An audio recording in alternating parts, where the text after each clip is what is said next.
Tahukah kamu, seorang pagan yang tekun mencari dan belajar kitab suci akhirnya jatuh cinta pada panggilan Tuhan. Dan hari ini kita memperingati dia sebagai pujangga gereja. Dialah Santo Hilarius dari Poitiers. Hilarius dilahirkan dalam sebuah keluarga pagan yang belum mengenal Tuhan di Poitiers, sebuah kota di Prancis pada tahun 315. Keluarganya kaya raya dan termasyur. Karena itu Hilarius bisa mendapatkan pendidikan yang baik. Ia adalah seorang yang sangat cerdas dan sangat gemar membaca.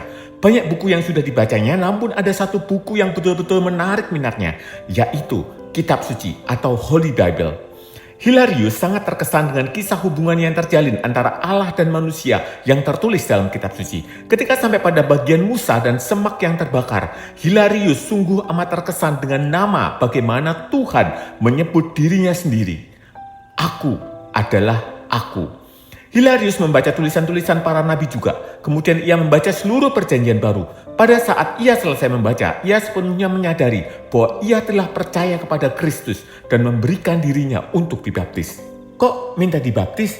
Betul, di sanalah ia menemukan sesuatu yang mengejutkan. Iman Kristiani tidak bertentangan dengan rasio, justru menyempurnakannya. Allah yang ia temukan bukanlah ide abstrak, melainkan Allah yang hidup, masuk ke dalam sejarah dan dapat dikenal tanpa menghilangkan akal sehat manusia.